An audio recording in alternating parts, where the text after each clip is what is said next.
Hi. If all goes well, this is working. Certainly hope so. Yeah, seems legit. Shuffling windows and such around. Hi, I'm Chris from Airwindows, and this is the Q&A thing for Monday, May 11th.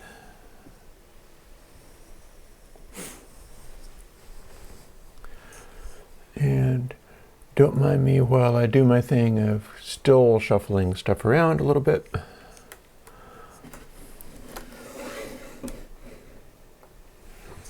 This is what I do in order to be able to make sense of all this. Hey, Bo. Yeah, we may have a new visitor because I've made a new friend on a modular synth thing. How does this? Here we go. It's a guy goes by Piff Paff, might be showing up from the Colin Benders Discord. So we shall see. And let's see, what else am I doing? Okay, I don't need this filters window to be open. That is fine as it is. And you got 2 questions and I've got a topic, so we're going to be off to a rousing start. Cool.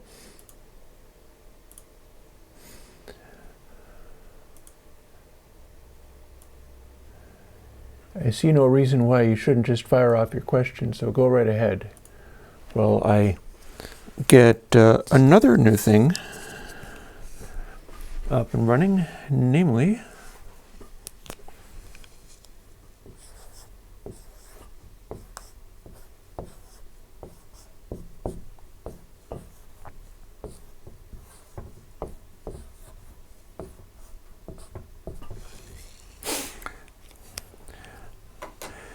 there is our topic, which I think I am now covering. Hey, PFF. Hey, made it. And Phobos is also from the Colin Bender server. I should move this so that I can see myself at least a little bit. I literally cannot tell whether I'm covering everything up or not. There we go. That'll be moderately distracting, but whatever. I'm going to want it right over there rather than over there. Let me go and fix it. The magic cat paw of erasure. So yeah, Bo is asking, is there a special math for tilt EQs, or is it just regular filters? Well, that depends. Like the thing about tilt EQs is it's kind of like just an incredibly gentle slope, but it's also kind of like a specifically defined thing where you're taking a corner point and then just all the frequencies are rotating. And filters don't often work quite like that. Filters like to have a slope based on how many poles they are, and then a resonant peak maybe. And a tilt is a very different shape. So yeah, I made a whiteboard. I'm not sure quite how I'm going to use it, but now if I write stuff, rather than hold it up, I will just try to write it. Let me get a sense of, oh, and conveniently the highlight I can actually cover. So let me take a blue marker if it works and make a test line that I cannot see. Yeah, so if I stay over to the other side of that. Goodcraft, the next Minecraft stream is Wednesday evening. I might be changing my scheduling around because I keep having this idea of it'd be fun to do my music on days when I'm finished and I'm like coming up with the name and cover and stuff that I use, that I can then tune into Colin Bender's music stream and listen to that while I'm getting my stuff together. And it just feels like appropriate for being a big music day of I'll do my music and then he'll do his music and I'll be listening to that. And it's often very similar to the stuff I like to do. But Wednesday is the next Minecraft stream.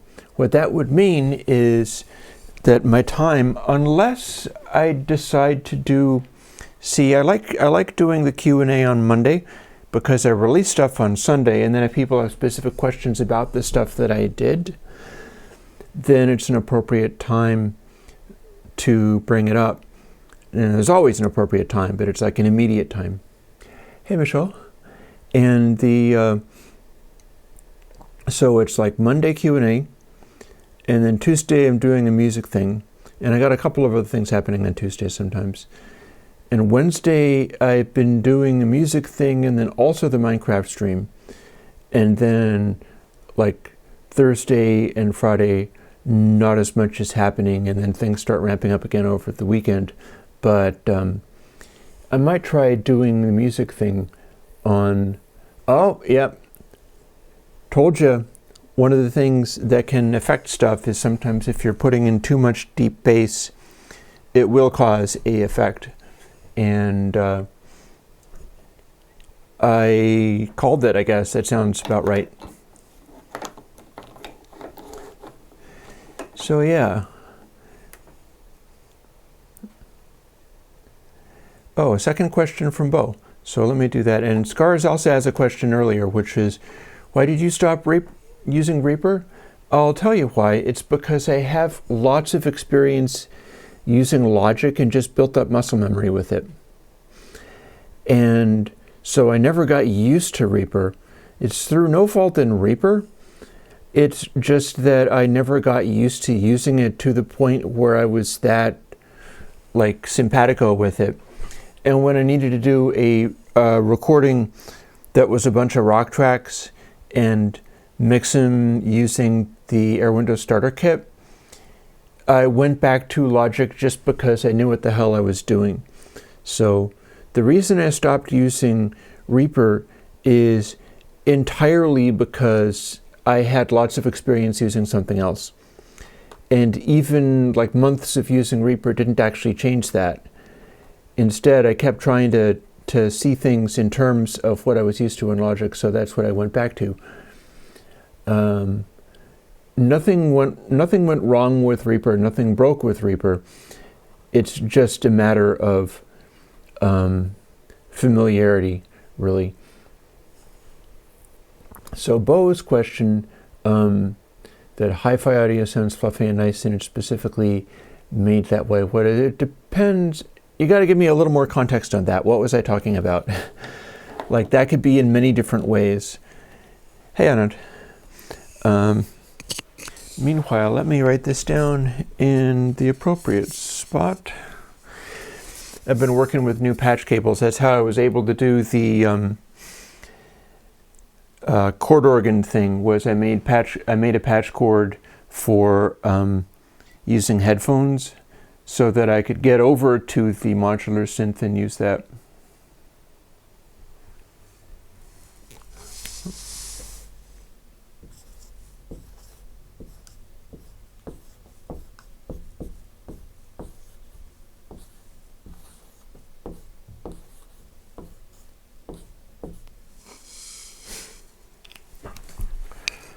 So there we are.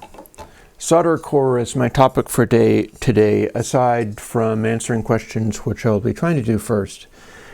Oh, Bo is back and forth between Reaper and Logic for a while. Once you get Reaper, Logic is not an option. I don't know about that. I think that accounting for taste is a thing. You'll notice I haven't talked about them sounding any differently.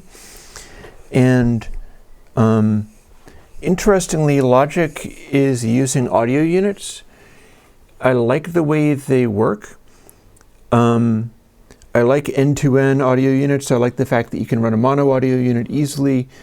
And it does have a 64-bit summing section, which basically means they change some values from float to double. So that's not that impressive.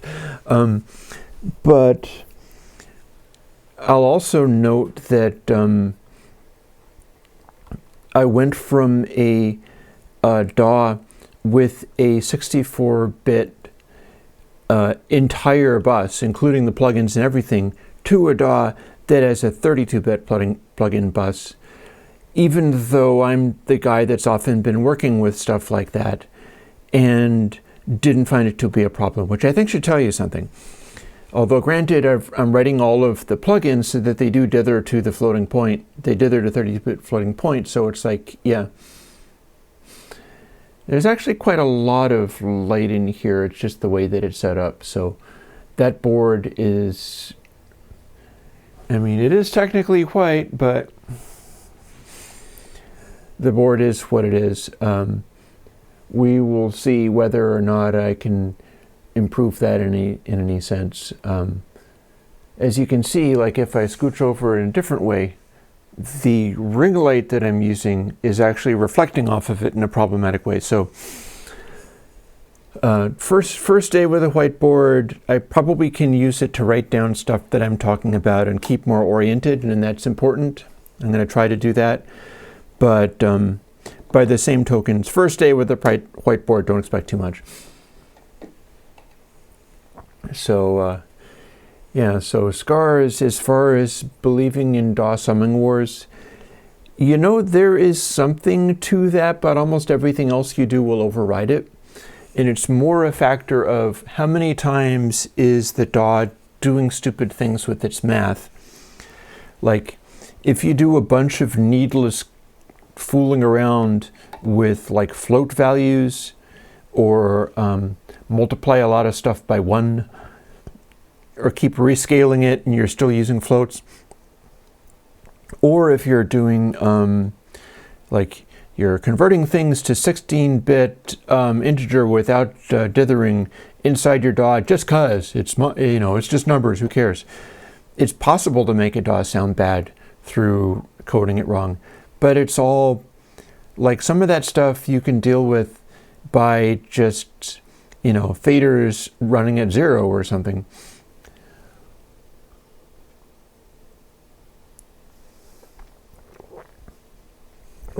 Shvungadu asks, is there a way to solo sides without all of it collapsing to mono? I don't really know about that.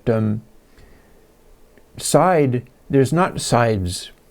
Left and you can pan things to left and right, and they also will be in mono. If you are using side channel information, that's going to be like mid-side. So that's mono, and then everything that isn't mono. And that's not the very usable setting. And it's certainly not going to isolate the stuff that is in left and right. Like anything that you put in left is also going to be in mono. It's going to be in the combination of the two channels by design. So that gets tricky. There's ways of doing it. I just haven't really studied them because they're not that relevant to... you can probably do a sort of funky subtraction thing going on. Hey, Pff, yeah, coffee.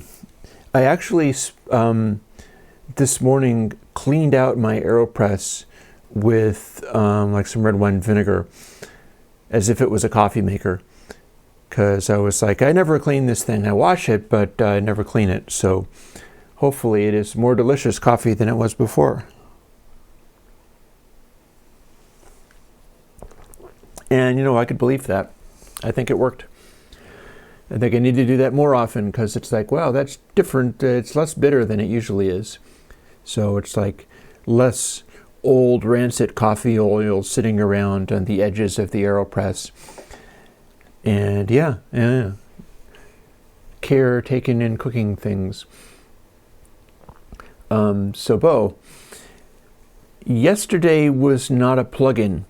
Yesterday was a masterclass and the release of my new firmware for Airwindows chord organ, and that's one of the reasons I have Soldercore as a topic, and we'll be making more notes along the lines of that. Although I also want to, yeah. So this masterclass is basically going through. It's like the ones that I did earlier. Oh, plugins for AeroPress. I wish I could. I so would. I totally would do plugins for AeroPress if I could.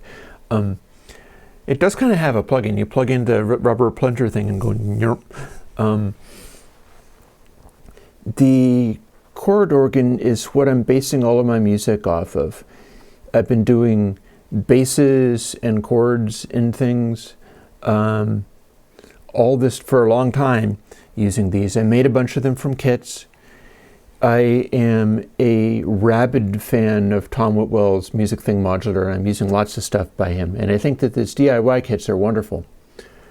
I also keep thinking about ways that I can do the same thing cheaper and more from just like raw parts, because you can get just boards. You can get the circuit boards for the chord organ stuff if you have like a Eurorack system, and the case is going to cost you hundreds of dollars. And granted, Behringer is getting into that as well. So, but for Eurorack, it's daunting for people because it's so freaking expensive to do really impressive stuff with. And I get the option of, since that's relevant to my business, it's like, hey, it's tax deductible. I can, as long as I dive into this stuff and it's contributing to my channel and it's affecting my work, which it does because I make plugins based on what I can experience in analog. It's, this is my business. This is what I do for a living. It becomes tax deductible, and that covers a lot. But normal people can't put together modular synthesizers in that way. It's a big commitment.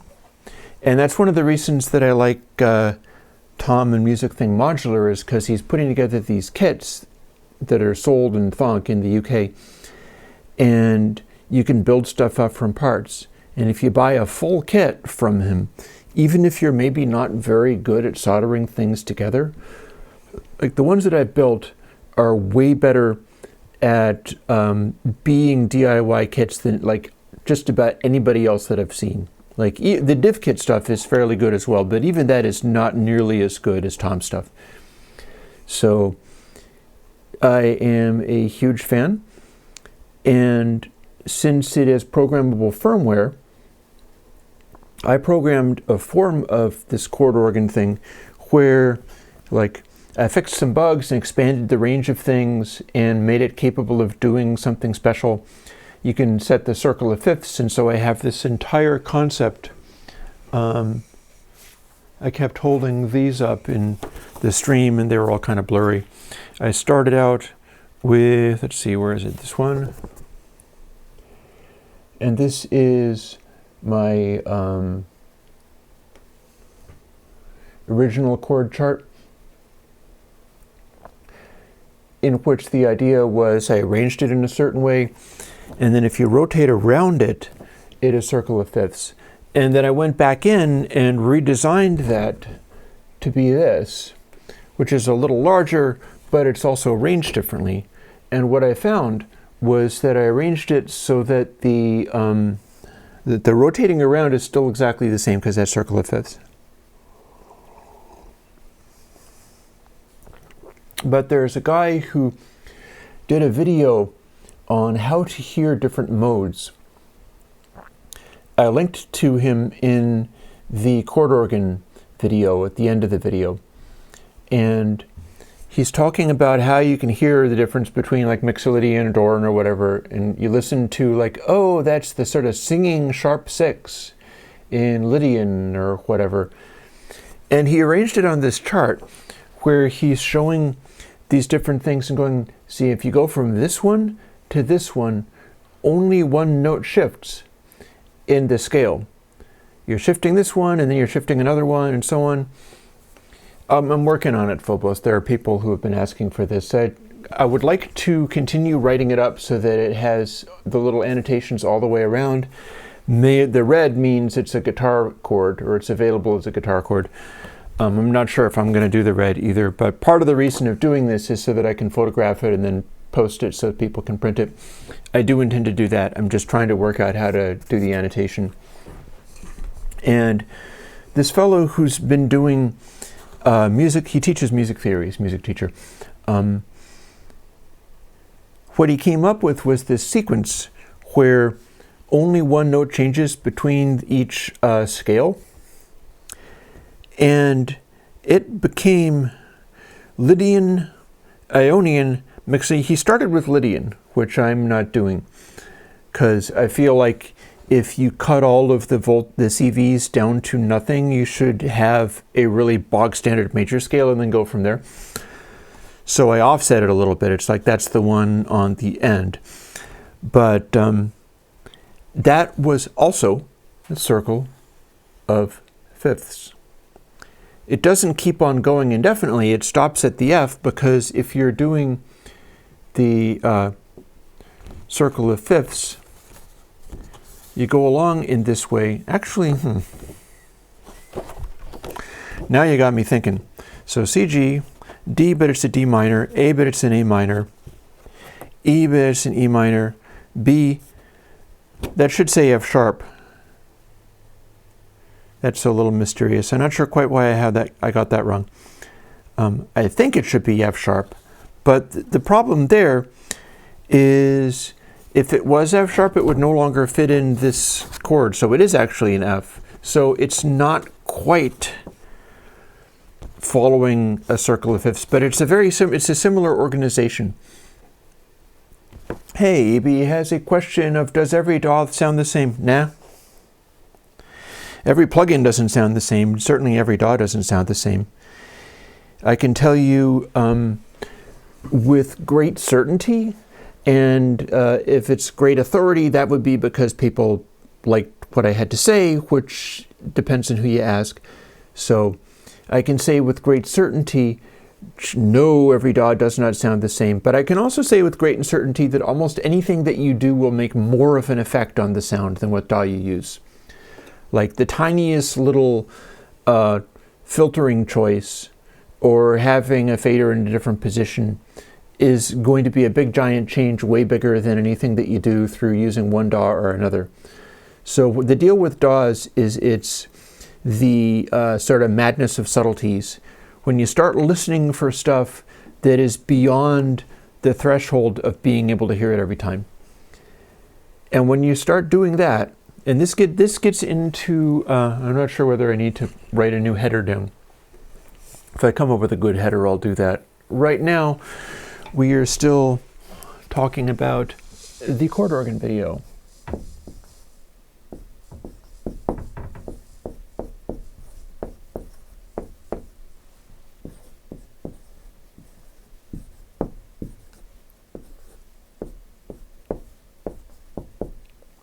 I wonder if you can get a dry erase marker with a brush tip. That would be cool, because I can actually draw with those. I'll get my magic paw eraser ready for when I go on to another subject. So chord organ, what I was doing with that video was both demonstrating the new firmware that I did, and the specific changes that I did in the firmware were to add the circle of fifths thing.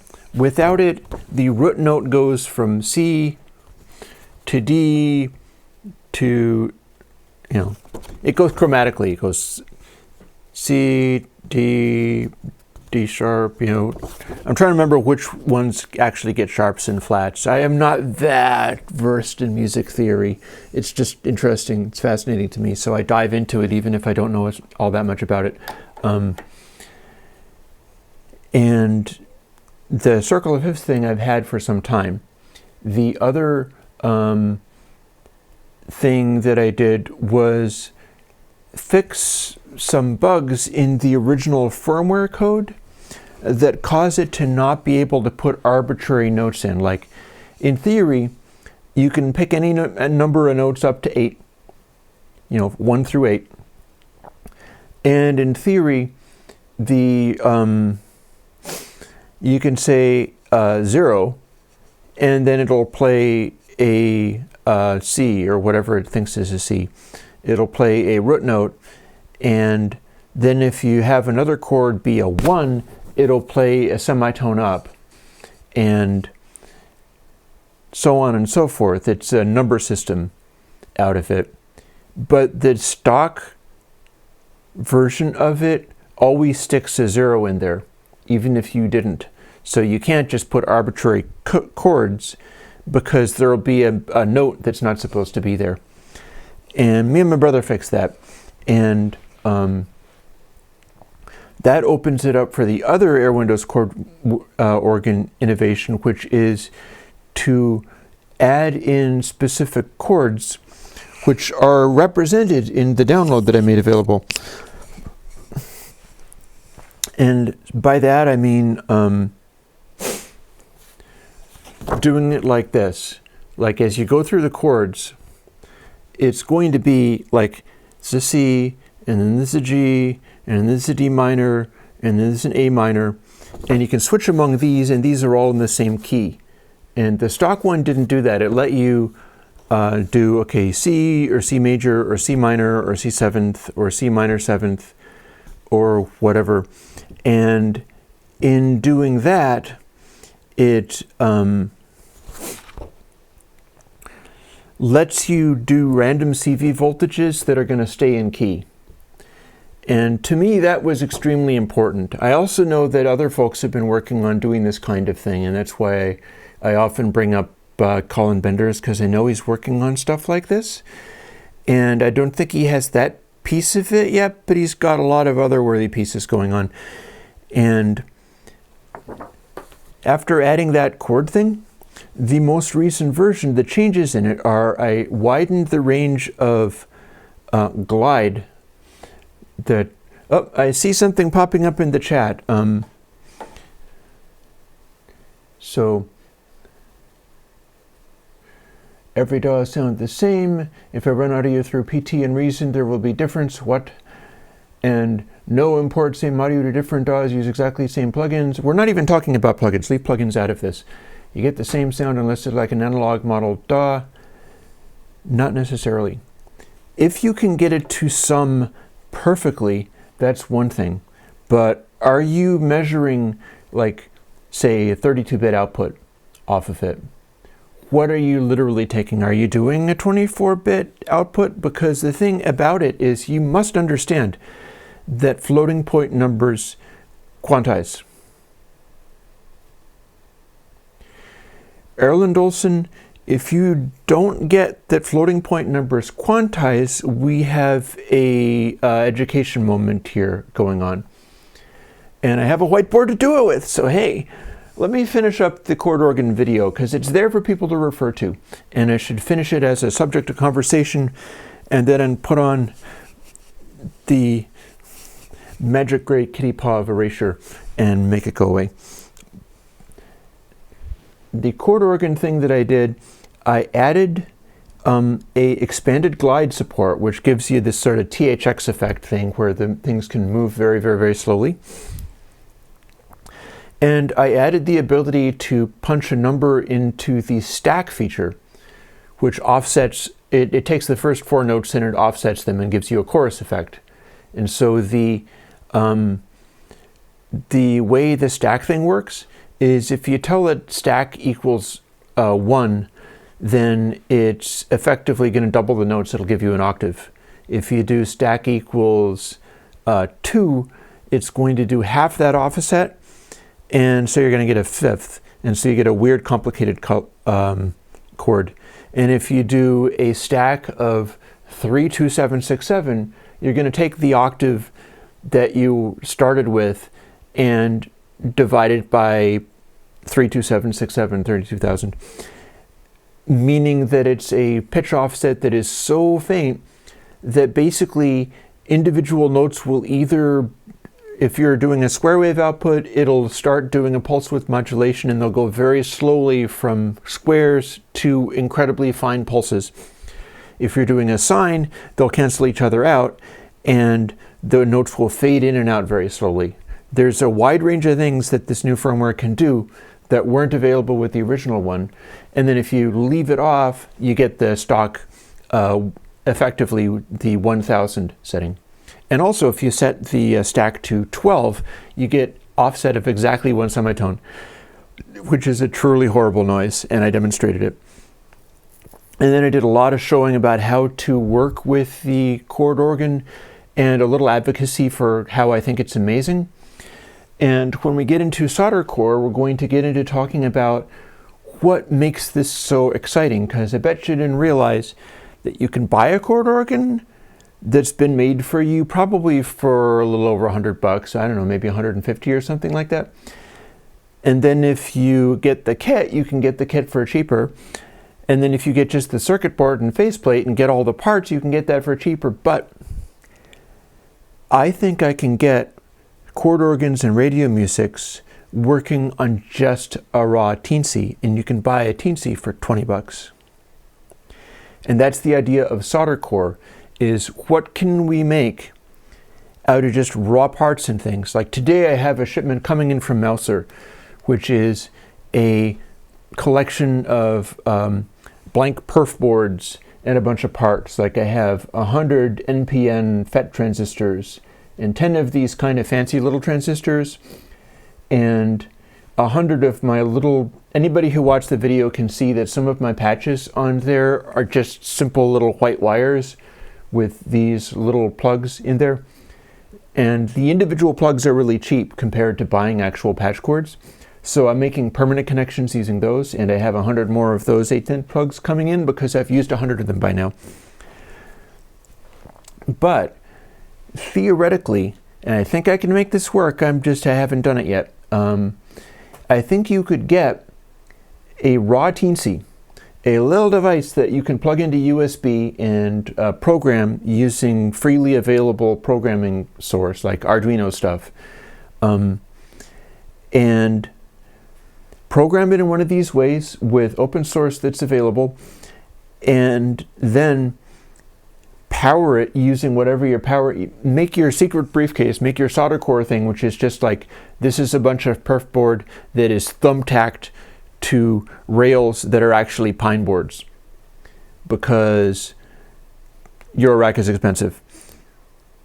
It should be possible to do that. It should be possible to patch this stuff together in a way that's reasonably solid and secure, leaving out so many of the connectors and cables and things that adds so much money to this process. And part of it is the ability to get something like a teensy, which chord organ is based off of, and that's why I'm so interested in it. And just power the teensy off of like a wire and patch the wire to whatever, like +5 volt or whatever you need. And it takes in voltages, but you don't necessarily need all the extraneous circuit boards. Those are just like to amplify or attenuate or add controls and stuff. And all the stuff I'm doing is with CV. All the stuff I'm doing is with control voltages. Like having tuning of various things could be handy, but you should be able to make the chord organ firmware and my note creation stuff happen on a $20 chip. And if that's not impressive enough, you can get cheap Chinese knockoffs of some of these Arduino type things for about $3. And you can get the actual real legitimate teensy, which is, it's like Music Thing Modular. Teensy is its own little tiny company that's like 2 people or so. And it's this whole ecosystem that is really handy and useful, but there's only basically one person, and then there's a support person or support people in there, but it's this tiny, tiny little group of people doing something amazing that's mostly open source. And the teensy bootloader is not, so people do complain about that. But I certainly wouldn't, because I respect what the guy's doing. And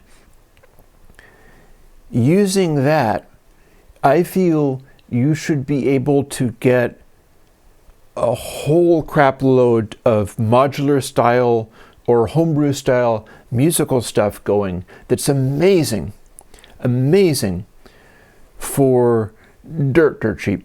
You should be able to build this stuff up out of whatever, like build a case in woodshop and thumbtack the perf board. And the reason I have a specific idea with the perf board is, A, you can thumbtack it to pine and then have that be a reasonably solid way of doing things. And then if you want, you can drill out the perf board and install it in a real Eurorack system if you do it up properly. And so there is that evolution kind of thing where you can start with the crazy homebrew style thing and then expand it outwards. Now, I have a lot of stuff going on here, so I'm going to stop talking about chord organ for the moment. Use my paw to erase that, and we're going to go on to another subject. So let's see. What do we got? It's going to be a busy day, but that's cool.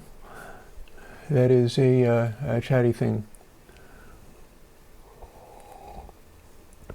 Sebastian is asking, detail a mastering chain for beginners using the Airwindows starter kit. We'll get back to that. The thing about mastering that you must understand, and also I had said, I jumped on Erland Olsen, which I'm sorry for jumping on you. This is just a strong point that I was making, that floating point quantizes. Shall we go and do a little bit of talk about that for the moment? Because this is also why stuff will affect different DAWs. Knowing that it's not all about, since it's 32-bit, floats in there, it's perfect. This is why that's not true. This is why when you change stuff around, it will start building, what you do in there starts to matter before you think it might. And this is basically the only reason why DAWs can never sound different from each other, and they can never sound very different from each other. Like, nobody, in my opinion, is ever going to be able to test, like ABX test, listen, and distinguish one DAW from another DAW if it's really accurately set up so that it's supposed to be the same. Like no plugin changes, no pan law changes. If the DAWs are supposed to be summing the same way, nobody's ever going to be able to do an ABX test and reliably, like 20 out of 20, be able to tell the difference, because it's simply not to that threshold.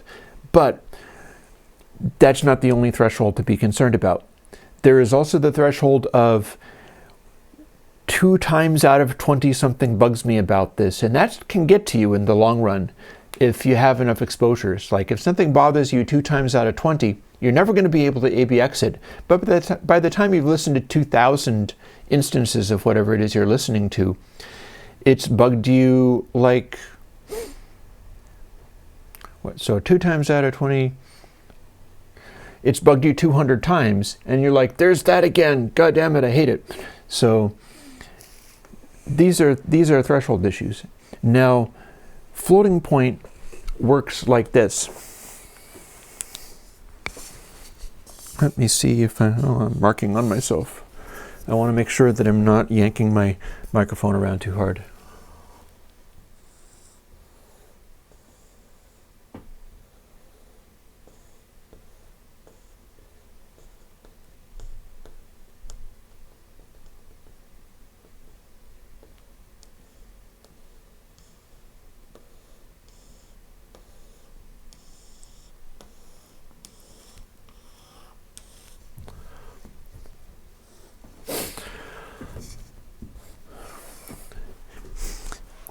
So the only difference there is that would be a picture of floating point if you didn't have any mantissa. That is a floating point that's imaginary. It's made up of only exponent. And the way floating point works is you have one factor that is deciding how big your increments are to measure. And then the other one is saying where on this set of increments are we placing the value. So the deal with floating point is it has a very specific way of handling detail. And like as, move where you can see it. And normally, if you were going to look at what exactly was in floating point, each one of those squares that you can see start out as coarse and go down to incredibly fine at the center. In fact, I should probably take it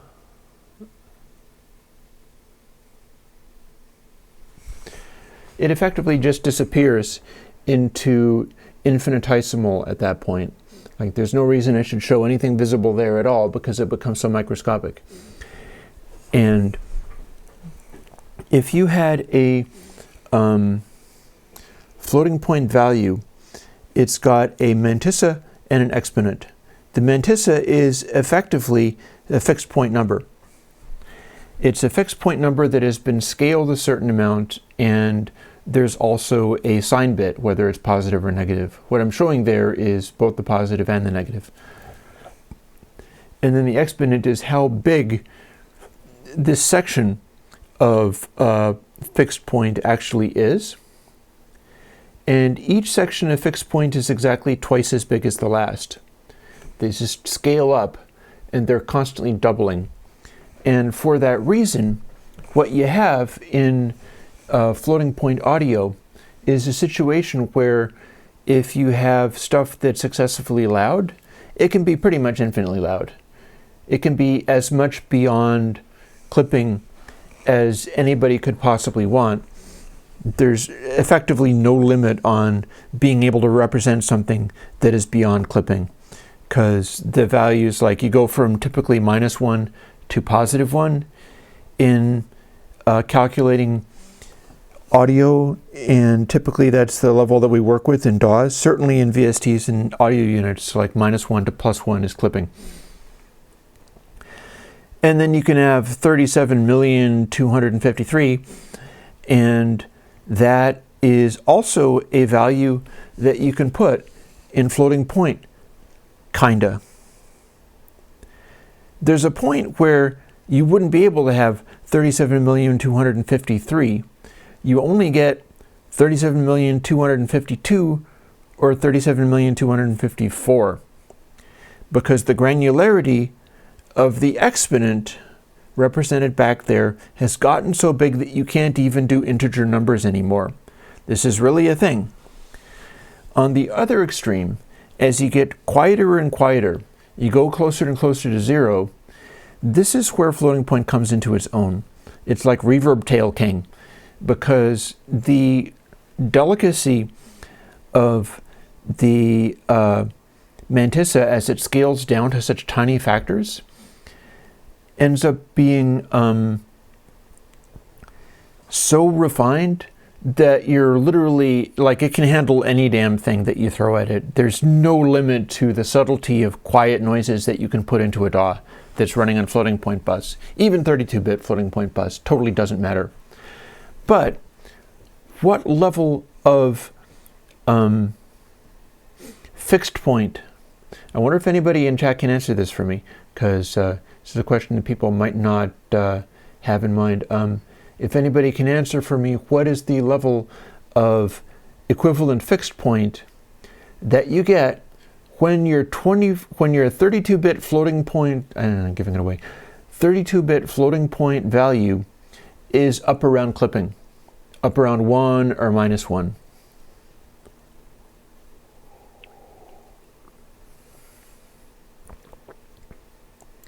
And the answer is something around 25-bit,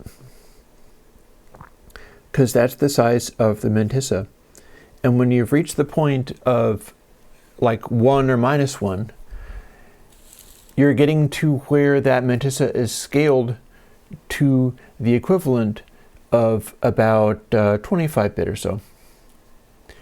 But we don't construct DAWs to do every little tiny calculation inside themselves with 24-bit fixed point any more than we construct DAWs to do every little calculation inside themselves with 16-bit fixed point CD quality. And the reason is that when we do stuff like filtering, like biquad filters and stuff, we very quickly run into problems if we're doing some kind of really coarse fixed point stuff, and a lot of our filtering and stuff will just straight flat out break. Far from being like, oh, it's a subtle difference, but people shouldn't be able to hear it, it's like, no, this stuff will not work if you try to use it on really coarsely grained fixed point. And yet, in 32-bit float, the equivalent like granulation of that is right there at all times every time the audio gets louder than about 6 dB down. because 6 dB down is the equivalent of going from the coarsest quantization to the next coarsest quantization, and so on and so forth. And now that I've explained why the 32-bit floating point, assuming that that's what DAWs are using internally, and there's every reason for people running DAWs to believe that that's all they need. People believe that, like a float, a 32-bit floating point number, because it can measure a infinitesimal number that is so small that there is a noise floor, and your level of detail, the level of being able to measure stuff, is so far below the noise floor of like the thermal noise of the universe. And the format of 32-bit floating point is capable of correctly and accurately measuring tiny numbers that are so far down that there is no, there is no conceivable problem with trying to record tiny numbers using floating point. And thus people tend to assume that, oh, it has that granularity, and therefore it has the level of like thermal noise of the heat of interstellar space everywhere. And that is super duper not true. Instead, you get that when stuff is absolutely silent. When you have a sample that is hotter than 6 dB, it's hotter than -6, you're up where you're equivalent to about, again, 25 bits of fixed point. And all your calculations and all of your math, everything that you do, for instance, with biquad filters, where they are so sensitive to small irregularities in the numbers that you must use floats or you must use double precision or whatever in order to be able to encompass that stuff. Otherwise, the filter will break and it will run away and it will go to like negative or positive infinity.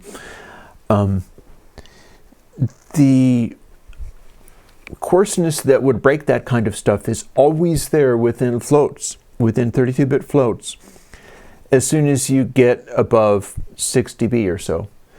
And nobody acknowledges this, or mostly nobody acknowledges this. I've certainly been making a fuss about it.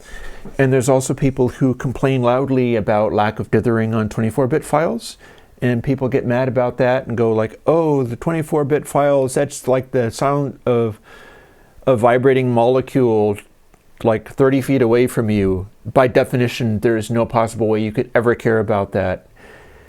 And yeah, it gets complicated, especially when inside a DAW, summing things or managing things involves moving stuff back and forth among numbers. And the representation could be whatever you want. Like if I made a DAW, it'd probably be running on long doubles because it's like, whatever. I'll grind some extra CPU in order to keep track of this to an unnecessary level of detail just for thoroughness. And some things, like for instance Reaper or anything that runs VSTs that are capable of a 64-bit bus. Erlen has just raised 32 and 64. The reason, because this is directly relevant to stuff, and Sebastian, I need to get back to your question. There was a Sebastian that was showing up on Colin's stream, and everybody's like, oh my god, he's super important. Whether or not you are that Sebastian, I need to get to your question. Reason uses 32-bit on channels and 64-bit on bus, and current logic can be made to use 32-bit on all of its channels and plugins and 64-bit for summing, because you can get to a point where there's limitations in 32-bit summing, and it's kind of sort of noticeable. This is not the kind of thing where it's like, oh, everything sounds super duper wrong, but it's one of those things where if you can hear it one time out of 20, eventually it will bug you. And the reason people are using 64-bit summing, it says, to my mind, this is a really dumb thing to boast about. All they had to do was take some numbers where it's like, let's add this to this and this to this, and they're all float. all they had to do was take some numbers and go, oh, instead double, you know, search and replace, float with double. We've just added 64-bit to the mix bus. Yay. It's not impressive as far as stuff that they had to work on very hard. They just were choosing not to do it initially. Now, let me see. I was thinking in terms of something. Let's get rid of.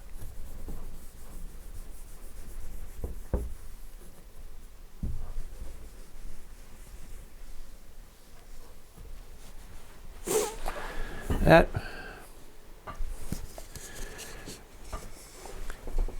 So here's a question, is if you multiply something by 1, does that keep it bit identical?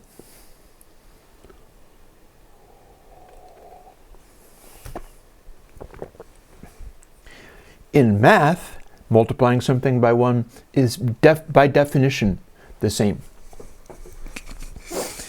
In floating point, 32-bit floating point, for instance,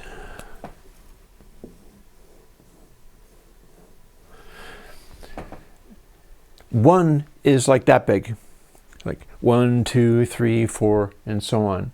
It's at a particular exponent value. You can also have stuff in the noise floor, in the reverb tails and stuff.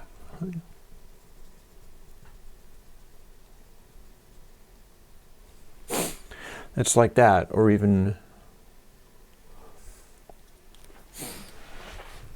some of that you probably can't see, which is fine because that's the whole point, is it's that subtle. So the deal with, if you multiply stuff by 1 in floating point, and this is how it relates to why DAWs can do things differently, or DAWs can sound differently depending on what they do. If you have a sufficiently small reverb tail, you've got stuff in floating point. And this directly answers your question about why to use 64-bit on bus. Say you got a channel. The channel is in 32-bit floating point. It happens to be making a really quiet noise. You want it to be in your mix, but it's real subtle. It's like this bottom indication here that can barely even be heard. I wonder if I can reflect light on it. Kinda, yeah. So it's that bottom one that you can't even see unless I'm literally reflecting light on it. Then you have other channels that are super loud. One is actually as loud as you can get, that's clipping. If you multiply a floating point value in a computer, the computer needs to take, and this is a rough generalization, so don't take this literally, but this is the general category of things. The computer needs to calculate how many of which thing it's multiplying by. And you've got so much range, and I'm not going to write this one down, so much range for doing multiplications. So in order to multiply two numbers, the floating point calculations must be able to encompass the whole ranges. So what happens with computer math and multiplying and stuff like that is it's going to go like, okay, so this goes 1, 2, 3, and I'm multiplying by these, so let's reduce everything to ones and then combine them together and then give a result.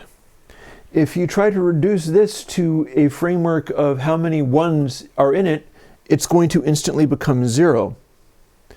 Multiplying sufficiently small floating point numbers that are legitimate within the floating point system by 1 in the same, like, 32-bit or whatever that you're using naive math, I guess you could say, like the stock fast floating point calculating math, turns them to 0.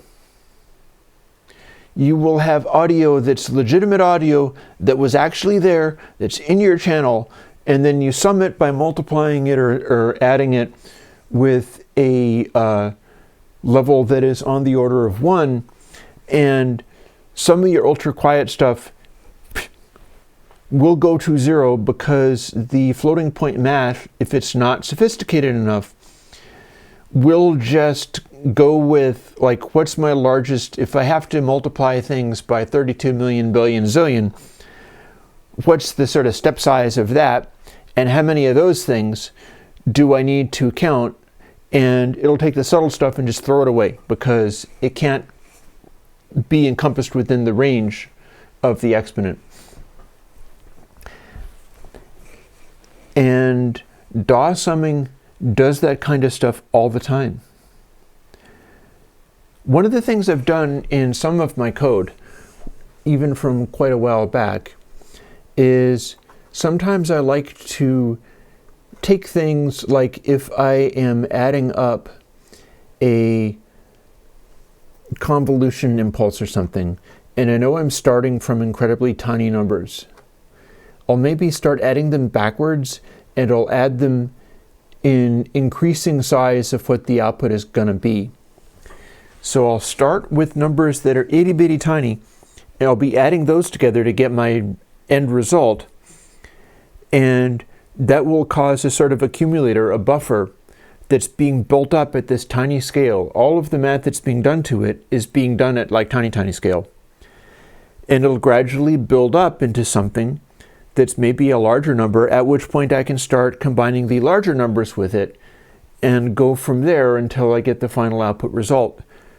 And if I've done that, then all the numbers being summed while I was constructing this sort of accumulator sample were being summed at levels that were relevant to what the calculation was. And I could also take the tiniest number and then immediately try to sum it with the hottest number and then start going back down, or do it the opposite direction, in which it's like starting with the hottest number, here's the biggest samples, this is the biggest effect, and now let's start adding all the tinier ones. In theory, I'm not guaranteeing that this is what happens, but this is another reason why digital stuff, you know, this is like non-commutative math. It's like, here, let me grab this again, and the magic paw eraser of doom again, and we'll show you a little bit about how this might work if I don't yank my microphone off.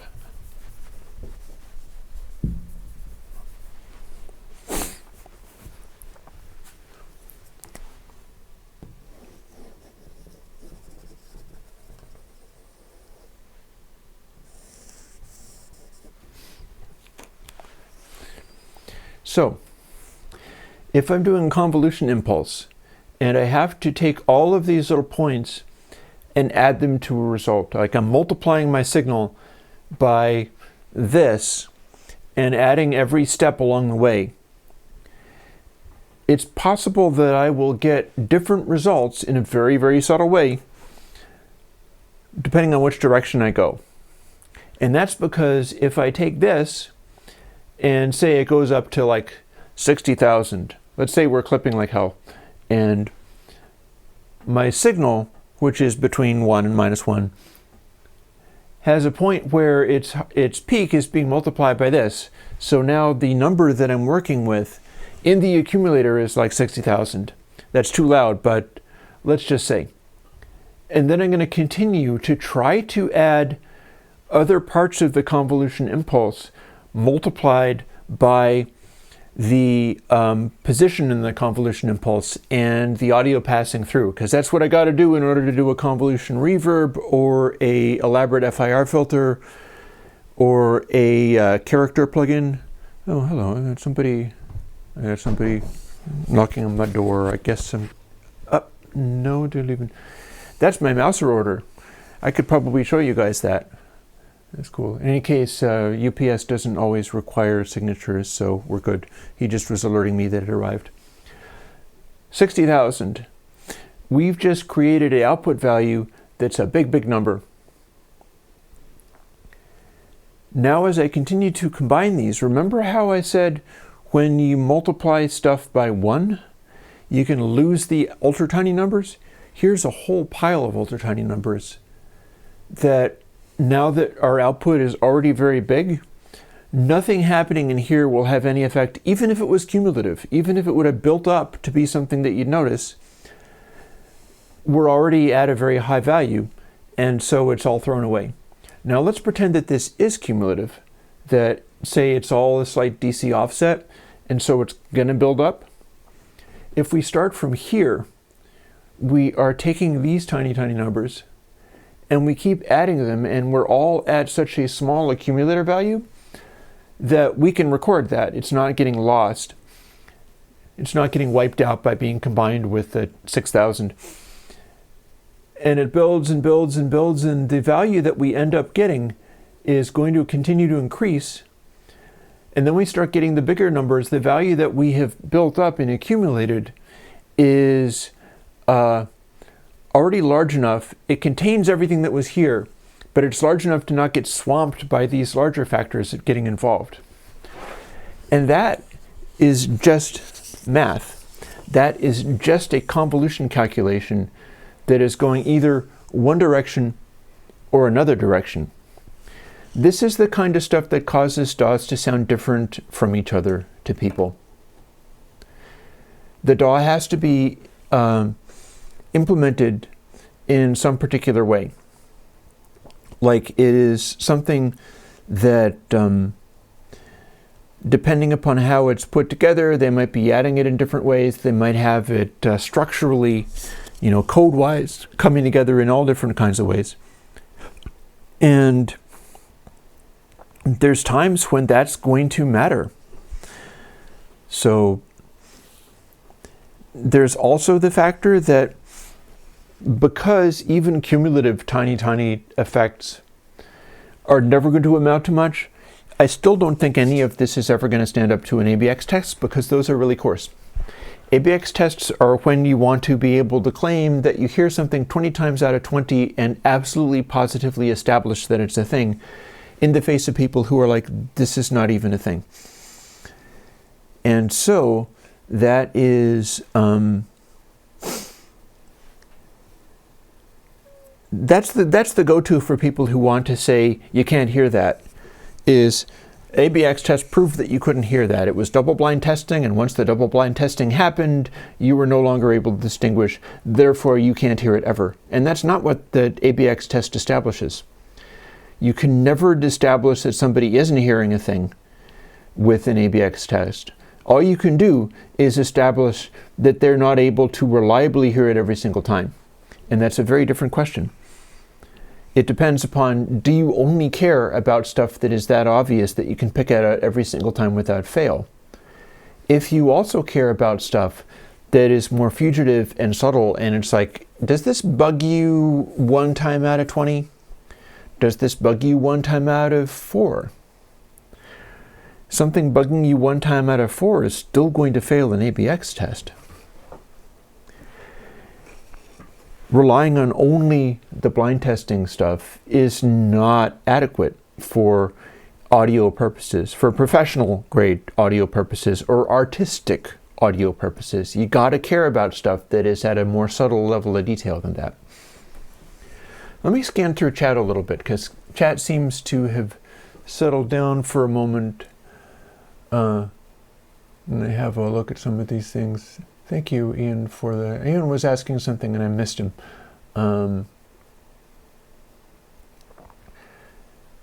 Console 6 channel and as far as the send and returns things, you can often leave stuff off of your AUXes. If it's broken and doesn't work, you can be like, okay, bus in the beginning of the AUX, make it go back to normal DAW land, do the thing, and then channel, make it go back to console land, and off we go. You can decode out of it in the middle of an AUX if you really need to, but you often won't really need to.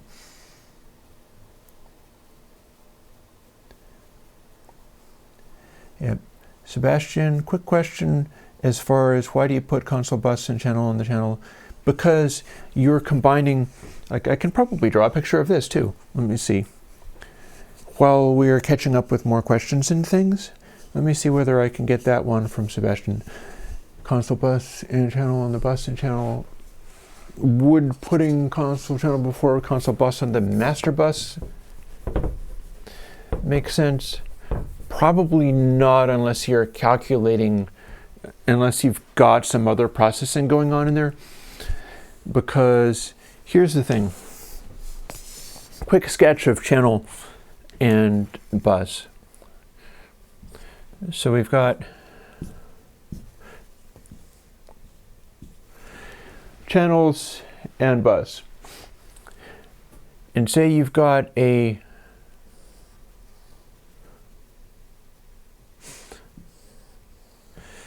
set of channels and you're trying to get the result of the bus. So a little triangle wave there. So if you're combining things like this, then that's fairly straightforward. If you are pre-distorting the channel, and then I keep yanking my microphone, darn it.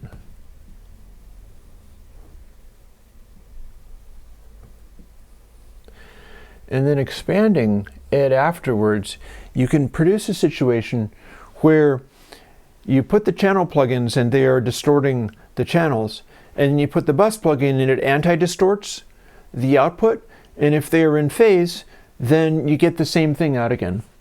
And it's the same for if you have individual channels and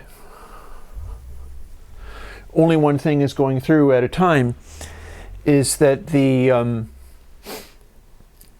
you're going to get exactly what you put in. Like, the purpose of the console system is that if you only have a single channel playing at any given time, then you're going to get exactly the output that you started with. But what if you have a opposite? It's out of phase with that. You have your out of phase thing, it's opposite distorted, and you combine the results. And since they are out of phase,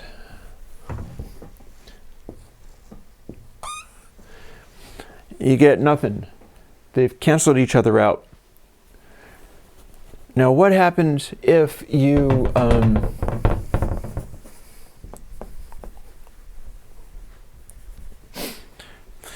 have these signals going on, but one of them is quieter, or you've got a bunch of ones that are sort of combining, and you've got this one, it is distorted, and then some of these are pulling it the other direction. So you've got the signal that was originally the pointy guy, you've pre-distorted it and then you undistort it.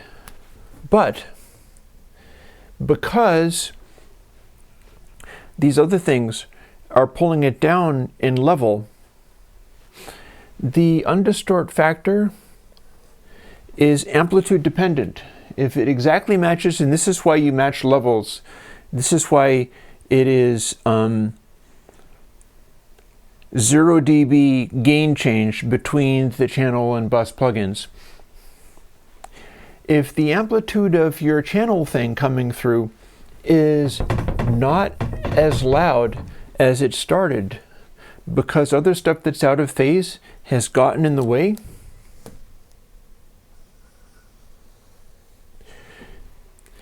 your output is now changed. What happens with the console system is that the output will change if other channels are combining with the one that you started with and like bringing the level down. And the effective result is as if it was bus impedance making stuff distort if there's a negative impedance on the bus. It's a particular kind of old school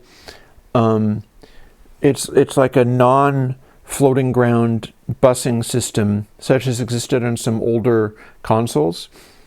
And newer consoles that aren't like magical tone quality consoles often use a negative ground. You're going into a inverter with negative feedback, which is causing it to be the same ground level no matter what impedance is going into it. And they don't have quite the same tone qualities. So console is digitally doing what some of these really old mixing boards with special summing characteristics do, which is that if stuff is out of phase, individual channels can tend to distort more relative to whether there's a lot going on the bus. And that is why you would put console bus and console channel on the bus and channel respectively. And if you put it on the master bus chain just as if they were tone color makers, then most likely nothing is going to happen. You've wasted your time because you put two plugins that are designed to cancel each other out perfectly. It's designed to only work when many things are being summed, when they're being combined for that reason. Let me scroll down. I bet this stuff has started happening by now. Another wants to know which one is the cleanest DAW of them all. I think they're all probably going to, people complain about Pro Tools sometimes because there were versions of Pro Tools where you move a fader and all of a sudden the soundstage collapses. That's what happens when you get into issues with the calculation of the values and stuff. I think they got better though. At this stage, I don't think there's one where you'd need to really care. If you really wanted cleanest DAW of them all, I would probably say do something like Reaper where you can run all your plugins at 64-bit. Do something where that's taking in doubles and spitting out doubles. And I'm not currently using it because I'm more familiar with Logic. But you could make an argument that using a version of Reaper that's able to do the double processing and running on a 64-bit bus would be the cleanest of them all. And you're not going to get an argument from me off of that. I think that that is legitimate. I just don't think it's going to matter to you functionally. Cosmic is saying, hi, thanks. Interesting.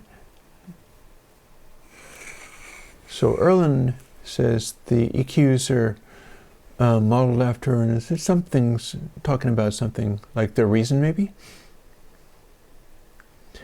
Is there a point to round the peak first and then spike it? Technically you could. And in fact, I think you could probably do that using the existing, do it and see what you get. I think what's probably going to happen is if you peak all the things, if you have console bus on all of the channels and then console channel on the bus, I think that's going to, it's going to act kind of weird in the sense of your clipping isn't going to be quite the same. But I think it would still work the other way around. I haven't tried it, really.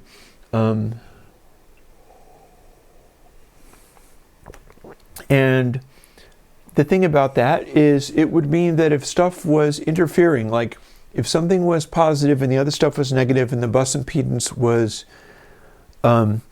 incorrect, you would have stuff be more pointy rather than more distorted, which is the opposite of how I feel like saturating a channel in bus impedance would work. That said, that doesn't necessarily mean that's a bad thing. It's all a matter of is it doing something that's having musical usefulness in your mix? And I found that the pre-distorting in such a way where stuff that's interfering is cutting back on the output and also softening peaks a little bit has a relevance to people's experience of audio, that it seems to work in such a way that it sounds right.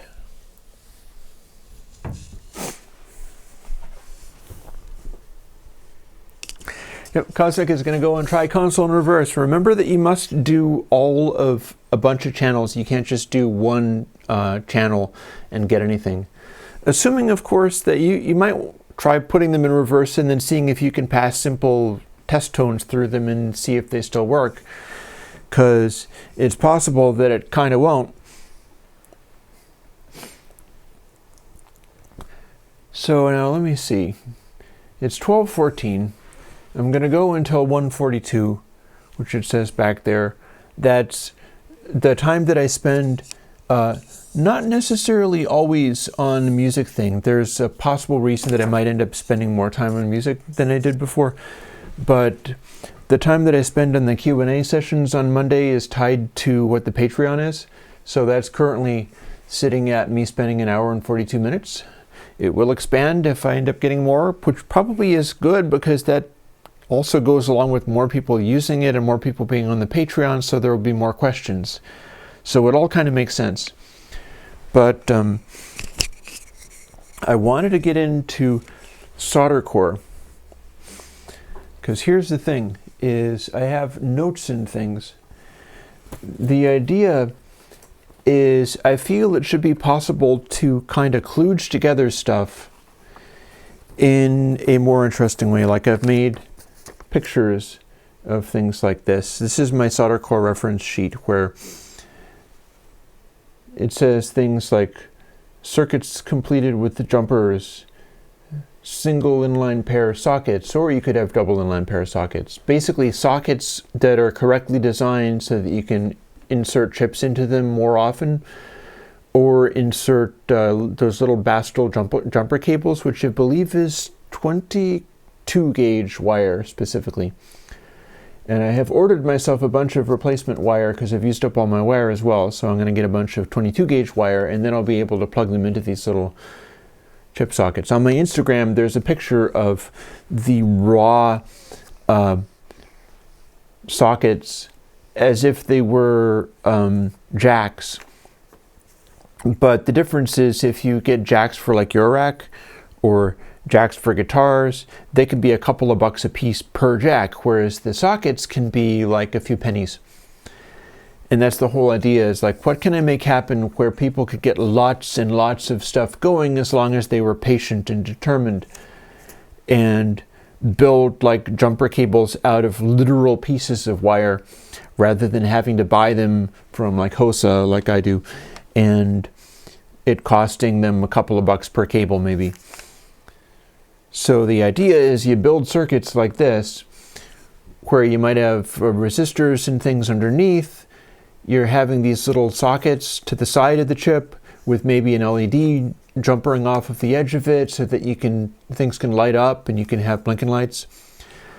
You run the connection underneath along the pins of the thing and into the chip, and have power cables maybe that also oh, Sebastian, don't go back in the video as far as that's concerned, because let me try to answer that for you quickly. Mastering should be a factor of another person listening to what you did over reference speakers, or at least connecting to, being able to audit your work. Mastering is not a chain. Mastering is not a set of things to do. So my answer to you when you're talking about beginning mastering chain is build monitoring into your mix bus. That is now your beginning mastering chain. Because if you're running monitoring, you can set it to different things. It's by default going to be using a high quality dithering for 24 bits, so it's going to make your output sound better, assuming that your DAW, your DAC takes 24-bit words. And there's selections in the monitoring plugin that do things like subs only, or slew only, which gives you only brightness, or peaks only is unusual. It's a weird sounding thing. And these are ways of inspecting areas of your sound for problems. Like subs only, regular sound, and slew only should be roughly the same level if you're doing a sort of non-mastered output. And I hate using mastered for that because it's no longer even appropriate. Nobody is mastering for CDs anymore. You have to deal with Spotify and stuff now. You have to deal with iTunes and replay gain. And YouTube manages output levels as well. So there's no such thing as a mastering chain that makes stuff sound super loud on CD anymore. It's all about how can you audit the sound that you're working with and hear whether there's problems that weren't immediately apparent to you. So that's the thing, is your beginning mastering chain is run monitoring on your 2-bus and switch around on the options to see whether it's showing you problems that you need to address. Again, if you switch to subs only, it probably should be about the same output level. It shouldn't be like wildly overloading or anything. Like there's a fellow who was talking earlier about problems they were running into, and like, why is this thing breaking up on my speakers and it's fine in headphones? Well, if you put on subs only in monitoring, you would have immediately noticed that something was blowing up the subs, because what subs only does is it boosts that stuff up to the point where it's overwhelming, and it also distorts it so that you can clearly hear it even if you couldn't otherwise. And it will show you in obvious terms whether something is horribly wrong. And you switch subs only on and then deal with whatever is broken about your extreme lows until they're behaving themselves. And you switch it back off. Maybe stuff might sound a little bit lighter, but it's going to translate better to different things, because subs only reveal the problem. Same for slew only. If you do slew only and all of a sudden the mix is really weird and it's not doing what you want because you're only hearing brightness but it's wildly out of balance, that reveals stuff too. And that is what a mastering engineer does, is listen to your work, audit it, and figure out what's going on that needs to be fixed. So it's not a chain. Mastering is not a chain. In fact, I think a lot of stuff, there is advantage to mixing through the stuff that you might consider to be mastering style things like compression or whatever. You should be mixing into compression rather than putting it on after the fact, because the way that it moves is part of how to do the mix. Let me see now. So let's scan these things, because it's 12:22, so we got like 20 minutes to go. And I think I held up part of my Soldercore thing. I also have other notes, like I have this card, and I might have to darken it down a little bit to make it be readable. And this is like a list of things that I wrote down for stuff that you could have in a homebrew modular system. Things like clocks, things like trigger sequencers.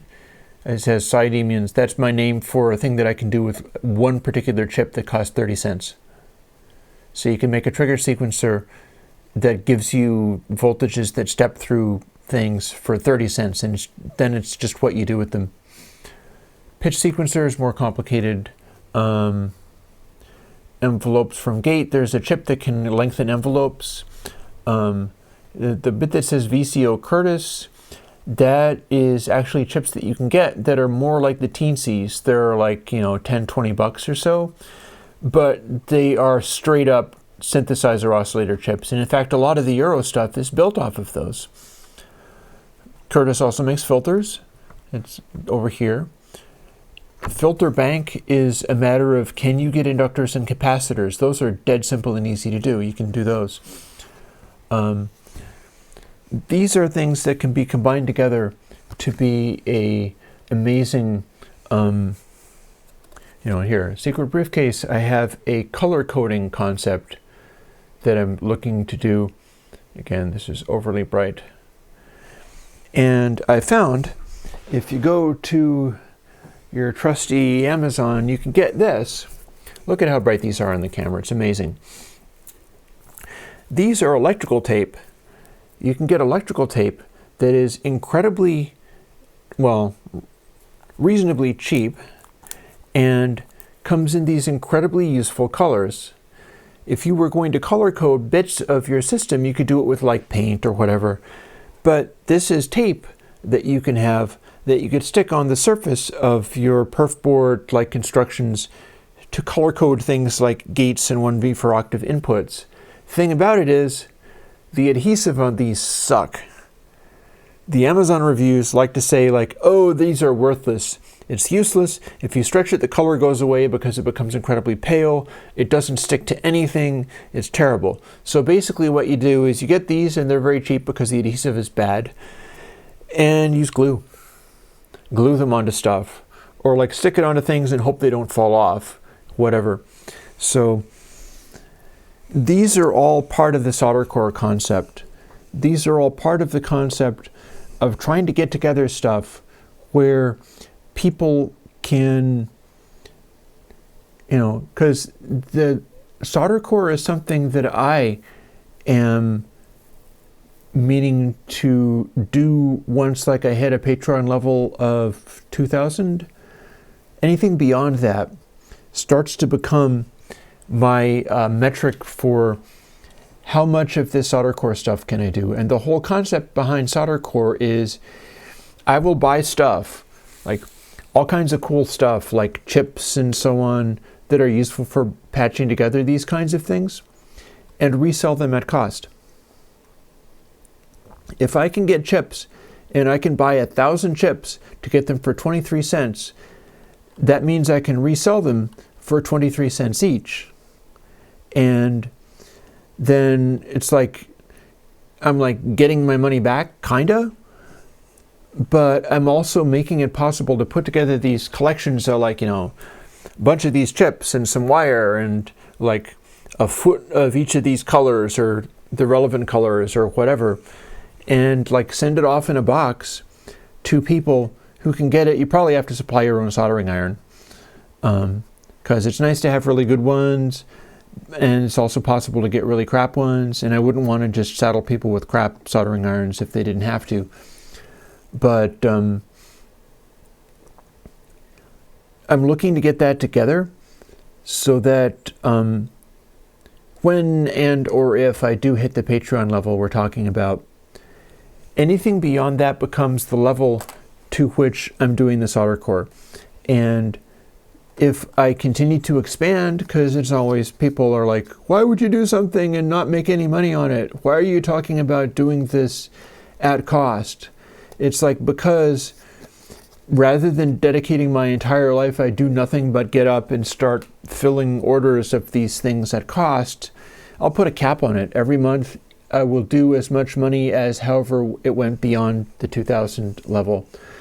So it would become worth my while if people wanted to do lots of it, or people wanted to have lots of this, or if they wanted to use the Soldercore thing and buying stuff at cost from me, who's able to buy it in larger quantities. They wanted to go into business and get their parts from me and then sell them on at a much higher cost because they're building something complete that way. They're like, I want to get teensies from this guy because he got 1,000 teensies and then he's reselling them. I can do that as long as there's a cap on it. Nothing is making me be like, oh, somebody asked for 10,000 teensies, therefore I have to go and do that.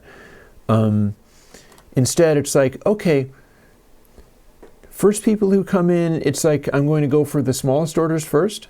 I'm going to go for first-time people first. And I'm going to keep filling these orders until I run out. And then I will continue for the next month and so on and so forth. And here's where I'm getting this stuff. If you really want it that badly, go and get it from where I'm getting it. That's kind of the Soldercore idea, is trying to put something together where people can get their hands on these like CMOS chips and IC sockets and like teensies that you can make into chord organ type things for super cheaply, so that they can start playing with it, so that they can start doing interesting things. Because I feel like it's also an art, and it's also potentially a darn good way for people to lift themselves up out of desperate poverty by like making some interesting thing. If they hit upon some really cool idea, or if they're able to make it sound really good, then they can go, oh, hi, this is my Patreon. This is me on Etsy. I'm making this. I sort of hand sculpted it out of wire and such, and this is the music that it makes. And would you like to buy it? It's $87. And you do enough of that kind of stuff, and you're, buying cat food for your cat and keeping yourself in firewood for the winter, that kind of thing. And at that stage, I would be basically fine, because I'm doing fine in Patreon. That's how I can work on this stuff. But I'd be passing it along a little bit. So let me look over sort of final questions in our last 12 minutes that we've got. I answered the question about the mastering chain from Sebastian. That's the best answer I can give because it's a contextual question. You ask about stuff, and it's like the monitoring plugin is the most important thing that you can do in a mastering chain.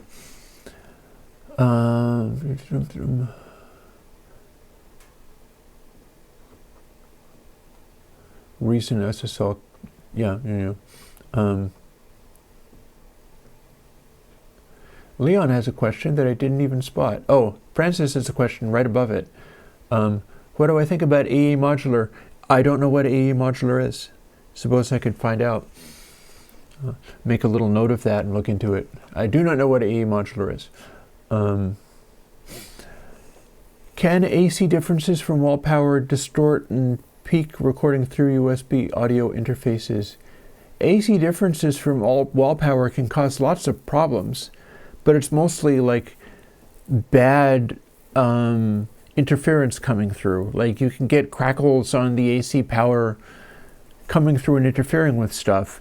And if it's interfering with the computer badly enough, then it could really wreck your recording through an audio interface. Even if it's not wrecking it, it could cause, it could be picked up by the analog circuits because this stuff always has analog circuits. And if we're talking about USB audio interfaces, they're probably cheap analog circuits. So yeah, AC differences can affect the sound of like cheap equipment that doesn't have great isolation. That's often what expensive equipment is about, is fancy parts that cost a bunch of money and isolate you more effectively from bad AC, bad environments, shielding, all manner of stuff like that. That's often how that works. What's next week's plugin? If I can get some amps made, I can start doing those. If I can't, it's probably going to be Elation. I'm not doing anything super duper important next week because I burnt myself out pretty good doing this chord organ thing, but as you can see, there's lots of ideas that it sparks. I'm really excited about getting a teensy from somewhere and seeing whether I can make the chord organ stuff work, because it doesn't even have to read the little SD card. Like, that's just another cost center for people. If you can make teensies and program them, and I can make one where I can program it in USB and I'm also programming it with the chord information that normally goes on the SD card, maybe I can run it without an SD card. And that'd be exciting. I'd like to get this working where I can make this stuff run even without the card. And obviously a radio music can't be done that way. But what if you could like flash a simple like snare sample or design a kick drum or something, like design the kick drum out of the sine wave generator in the teensy and then trigger it and have a decent kick drum type behavior that's basically been coded out of signal generators. But there's things that should be possible. Bo, how's my brother? As near as I can tell, he's still alive. I've been a little bit out of touch with my brothers because the thing is, I'm like, no, you're not coming over here. We're in the middle of a pandemic. This is not a time for us to go and visit each other. The last time I did that was already too late and I should have stopped before then. And no, we're not visiting each other. And I think both of my brothers are a little cross about that, which is foolish. But I have not been collabing on anything, and I haven't done anything with the sorting algo idea yet. I still am working out how that even is meant to work. So that's going to be one of those things, and nobody's going to care. Like, I swear to God, if I release the sorting algorithm plugin that's basically a wavetable shaper that goes between zero crosses and sorts everything within it so that it will tend to make stuff be more sine wave effects, nobody is going to care. That's not a good enough idea. It's not going to sound good. It just seems interesting to you because it does a specific thing. Just filter your stuff, for heaven's sake. But at some point I'll have the idea for how to do that one or how to do something else like that one. But yeah, honestly, yeah, if somebody wants to do that, be my guest. If I knew an easy way to do it, I would have done it already. But nobody's going to care. It's not going to be a successful plugin. Nobody's going to give a crap. It is a very limited use thing. Gosh. Oh, I hate this plugin that I have not actually made. Yeah, that's funny. So let's see now.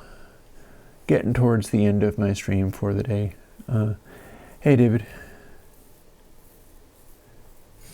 Yeah, David, I invited somebody who is a little bit like you to the stream, who might actually still be in their piff-paff from the Colin Bender's Discord. I should tell you guys about that, by the way. Like, if you're interested in hanging out with people who are talking about stuff, you need to go and look up Colin Bender's modular streams. Like, anything that I'm doing with my music, he's doing better and more radically, and whatever. He has a glorious modular thing. I have just one box. He has a whole wall. And more relevantly, he's a really cool person, and he's doing this Discord server that happens to be one of those things that just lit up. Like, there's no real rhyme or reason behind that kind of stuff. But people started gravitating to this guy's streams because they were very sought after. People wanted to hear him playing on the modular and doing his like techno style whatever. He's doing some advanced work on things. And the modular Discord that he set up, like, oh hey, let's go and hang out in Discord, it blew the heck up. It's like 3,500 people there now. And I'm one of them. I joined. And I was like, wow, what a neat crowd. Because it's a really nice crowd. They're really encouraging. And honestly, I'm checking in on there fairly often. You'll find me as Airwindows on the Colin Bender server. I try not to dump all manner of technical stuff or talk about plugins all the time, unless people are wanting me to. So don't come there just to publicly ask me about all manner of Airwindows stuff, because it's like, it's Colin's server. I don't want to be overly distracting. I try to keep from getting too enthusiastic about stuff there, which maybe is silly, but we'll see. Like, if I catch Colin being really excited about something that I know about, I'm like, hey, that's my moment. I'm all over that. But failing that, I need to not do my... Like, anybody who follows this stream knows that I'll start ranting about stuff, and then 2 hours later it's like, oh wow, you never stopped talking, and I couldn't follow any of it. And I'm trying not to do too much of that.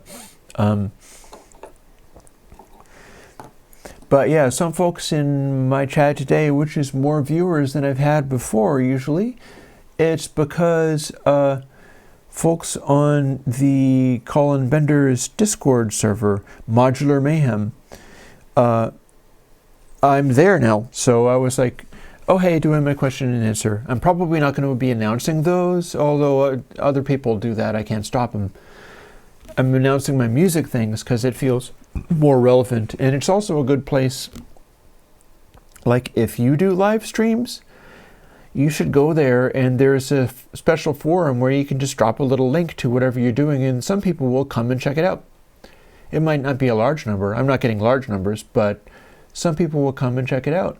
And it'll be fun, and they will be encouraging people who like music and like streaming and like people doing stuff. So Infinity has a question in the last few minutes of things. Do you know what's the architectural difference between MME and ASIO? Aren't those just forms of bringing in digital audio?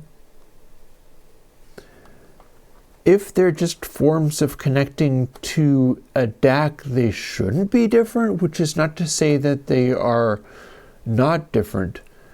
But you see, what I thought MME was, maybe I'm thinking of something else, was a form of doing like accelerated math calculations in processors. So clearly we got a different thing going on. I will tell you this.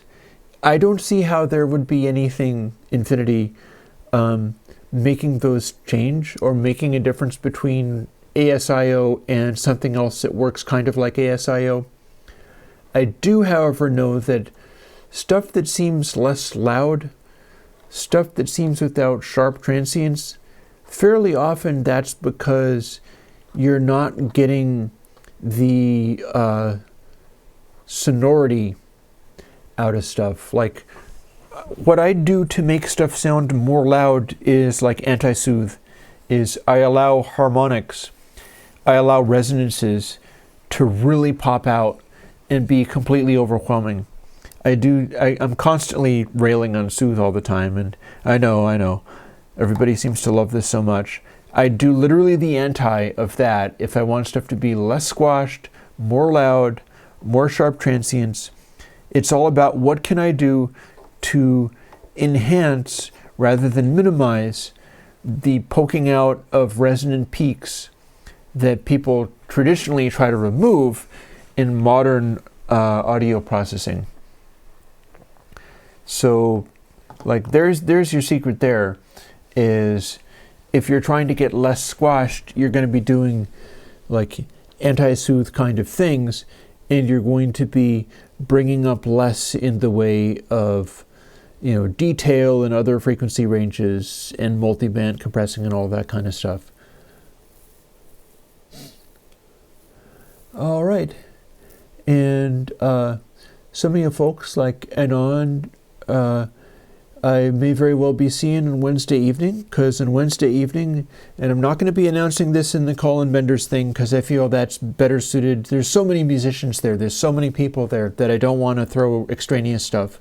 So I'm going to be announcing like music things as long as people are into them. But for anybody that is here, now that it is an hour 42,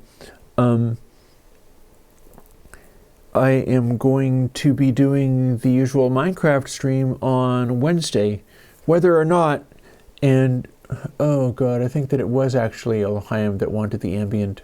Somebody was constantly wanting ambient from me and I started doing it. I may end up doing the, see Piff Paff and Pix the Muzzle 3 are very similar people. He is like wising off at me. So I am an autistic person, so I like transients. You're wrong. So I'm not sure whether I'm going to be switching my ambient / other music stream to Thursday. I've been thinking in terms of doing something where the streams that I do, which start at 11 Eastern Standard Time in the USA, which makes them be, 5 in Europe, where Colin's at. I'm starting that stuff basically 2 hours in advance of what Colin Bender streams typically do, and I like to watch those, so I might take it up that things are going to just become music days, and I'll do it on the same day that Colin's doing it, but I'll basically be like an opening act. I'll be like, I'm going to play for an hour 42, or heck, even 2 hours if I decide to do it full on. And then when I'm finished, anybody who's watching me will switch you over to Colin, and you can go and watch that, and you can keep watching stuff. It'll be an entire day or night of mad modular mayhem, and that could be fun. I haven't decided to fully go along with that yet, because I have not heard from Colin whether he thinks that's a fun idea or not. If he doesn't like the idea, I'm probably not doing it, but and I don't hear from him very often. He's a busy guy. But regardless of what I choose to do with that, I'm going to be doing the Minecraft streaming on Wednesday and not announcing that to the Colin Benders music fans. But all the same, we're going to be doing it. So anybody who wants to catch up with me in a more informal kind of way, and that includes you, Piff Paff. If you can play Minecraft, you can join. Some of the people probably in the chat have joined, and I give out the IP for the server while we're streaming, and you can hop on and we'll figure out stuff to do together, and so on and so forth. But for now, what I will do is say goodbye to chat, and I'll catch you guys later. Bye-bye.